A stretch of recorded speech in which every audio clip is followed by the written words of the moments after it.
কৈ নতুন চাম সৰকাৰি কৰ্মচাৰী সকলৰ বাবে নিউ পেনশন স্কিমে কৰবাত নহয় কৰবাত সন্দেহৰ সৃষ্টি কৰি আহিছিল। এই বছৰ 1 এপ্ৰিলৰ পৰা আমি আমাৰ অসমৰ সৰকাৰি কৰ্মচাৰী সকলৰ বাবে নিউ পেনশন স্কিমৰ সামৰণি মাৰি United pension scheme UPS scheme আমি আৰম্ভ কৰিব বিচাৰিছো, যাৰ জৰিয়তে 25 বছৰ কাম কৰা সৰকাৰি কৰ্মচাৰীসকলে নিশ্চিতভাৱে তেওঁলোকে 50% চাকৰি কালৰ দৰমহা 50% ডিয়াৰনেছ এলাউন্সৰ সৈতে লাভ কৰিবলৈ সক্ষম হ'ব। অসমৰ সৰকাৰি কৰ্মচাৰীসকলক মই আৰু এটা সুখবৰ আজি দিব বিচাৰিছো।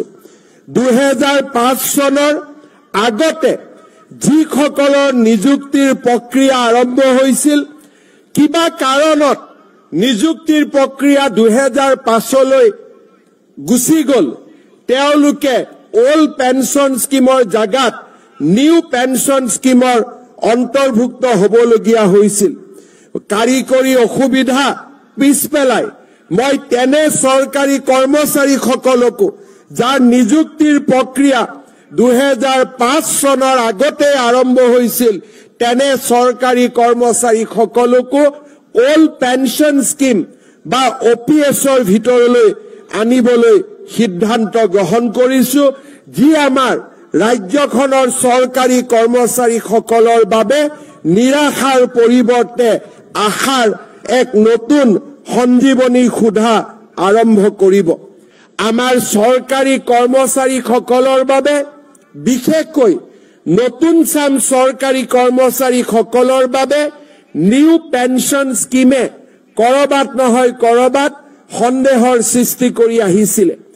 এই বছৰ 1 এপ্ৰিলৰ পৰা আমি আমাৰ অসমৰ সৰকাৰি কৰ্মচাৰীসকলৰ বাবে নিউ পেনশন স্কিমৰ সামৰণি মাৰি United pension scheme UPS scheme আমি আৰম্ভ কৰিব বিচাৰিছো, যাৰ জৰিয়তে 25 বছৰ কাম কৰা সৰকাৰি কৰ্মচাৰীসকলে নিশ্চিতভাৱে তেওঁলোকে 50% চাকৰি কালৰ দৰমহা 50% ডিয়াৰনেছ এলাউন্সৰ সৈতে লাভ কৰিবলৈ সক্ষম হ'ব। অসমৰ সৰকাৰি কৰ্মচাৰীসকলক মই আৰু এটা সুখবৰ আজি দিব বিচাৰিছো।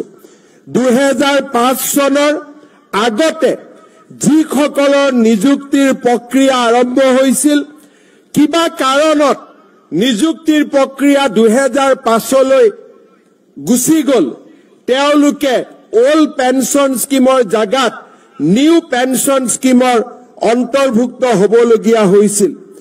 কাৰিকৰী অসুবিধা পিছ পেলাই মই তেনে সৰকাৰি কৰ্মচাৰীসকলকো যাৰ নিযুক্তিৰ প্ৰক্ৰিয়া 2005 চনৰ আগতে আৰম্ভ হৈছিল, তেনে সৰকাৰি কৰ্মচাৰীসকলকো ওল্ড পেনশন স্কিম বা OPSৰ ভিতৰলৈ আনিবলৈ সিদ্ধান্ত গ্ৰহণ কৰিছো, যি আমাৰ ৰাজ্যখনৰ